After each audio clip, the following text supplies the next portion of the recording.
Greetings, Aries. I'm Kyle Pierce. This is the Astrology Channel. And if you were born with the sun, moon, or especially rising sign in Aries, then this is your horoscope for the new moon in Libra, which will be setting the tone for the next 28, 29 days or so. So we'll be looking at what that means for you, as well as how some of the more significant astrology is playing out for you over the next month or so. And if you also have your sun, moon, or rising in another sign, or perhaps two other signs, be sure to check out those videos. While this video will be most specifically applicable to those born with Aries rising, will also have more general application to those with the sun or moon in Aries as well, especially if you were born with the sun in Aries during the day or with the moon in Aries if you were born at night. So with that, let's dive into the new moon in Libra for you guys. So with the new moon in Libra having taken place in your 7th whole sign house, this indicates that a seed of intention has been planted relative to your personal relationships, romantic or otherwise. This can also be business partnerships, and more broadly, how you just relate to the other and just the kind of people that you tend to encounter. So with Venus in Libra ruling this new moon and in your 7th house, this suggests that this is a relatively positive time for your personal relationships. You may be getting more positive attention from others. Perhaps you've met somebody who's got your attention, or somebody who you are already involved with is in a relatively good place right now. And so there's maybe an intention being set around solidifying that relationship or moving forward in some way. And there's a sense that while you don't necessarily know where things are going with this person or with this relationship, or that there's a certain amount of uncertainty what the long-term prospects of whatever this kind of next step is, or this intention being set within the context of the relationship or partnership, there's a willingness to adapt to whatever comes. There's something a little open-ended about what is being initiated here that leaves room for adaptation.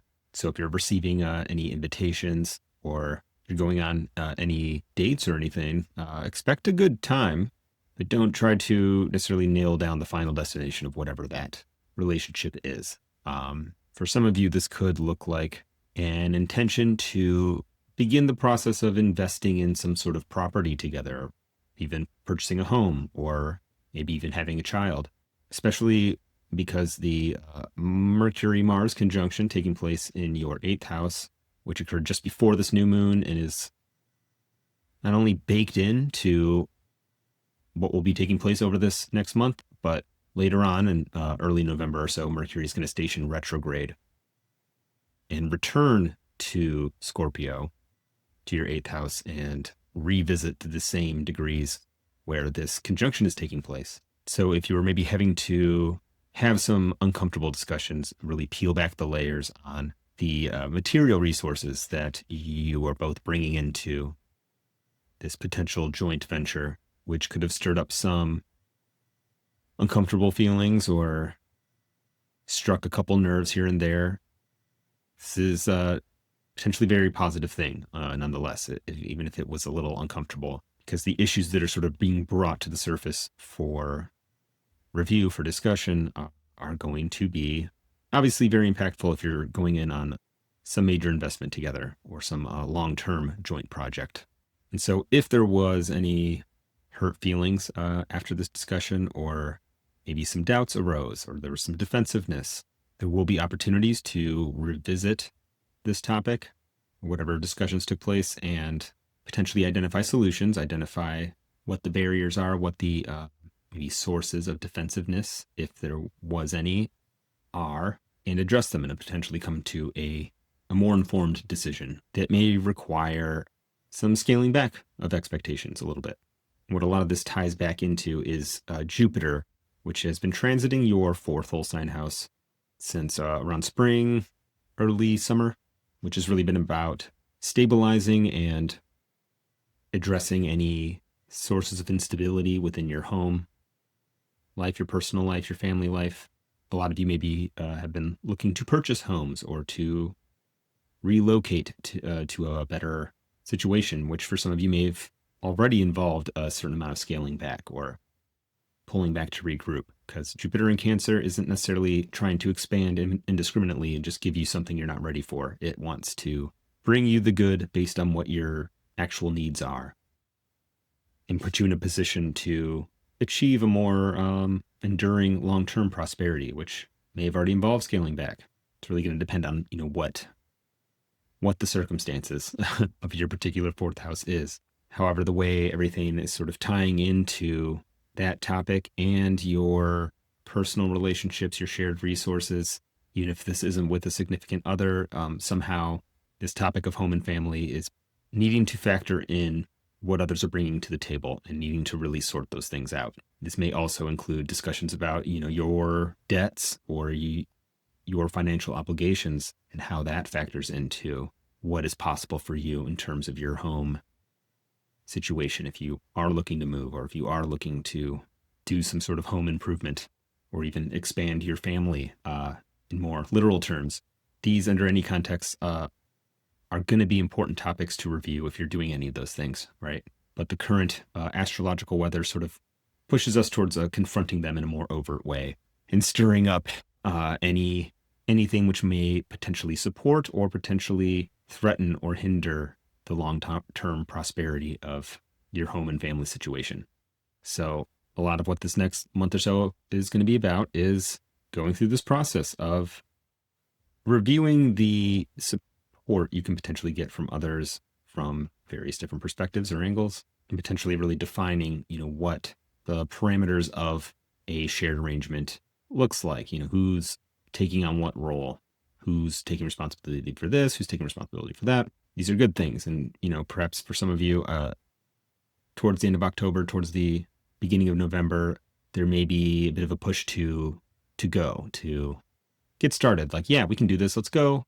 No more need to review on things. But there may be some new information coming in that forces you to check back in, to revisit a discussion or revisit some information that surfaced while this Mercury-Mars conjunction was taking place, which was exact on October 20th, which, coincidentally was when the AMD internet fiasco occurred and half the internet was down for a day. That was Mercury-Mars. And perhaps some of the communications that took place for some people, perhaps for you, around these sensitive topics could have caused a breakdown or a moment of doubt that needed to be further investigated. So unfortunately, Aries, this period of time is not going to be as supportive of the sort of relentless forward movement that maybe you would prefer. And generally, I mean, the leaping headfirst into things is not going to be the most favorable approach.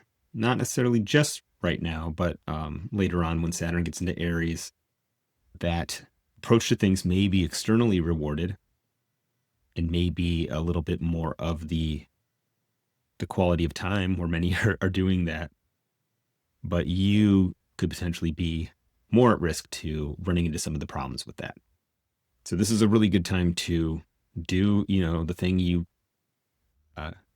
really don't want to hear me talk about, but it's about internal reflection. It's about tuning into feelings and understanding, why you're wanting to do this or that. And a lot of what's underpinning these things are potentially a lot more complicated than maybe you would like them to be. So as much as it may cramp your style to engage in this period of kind of slowing down and reflecting on the sort of emotional undercurrent of your particular situation and how actions you take now may impact that, or if initiated now without a proper understanding of what those underlying factors are, you risk starting something on shaky ground, right?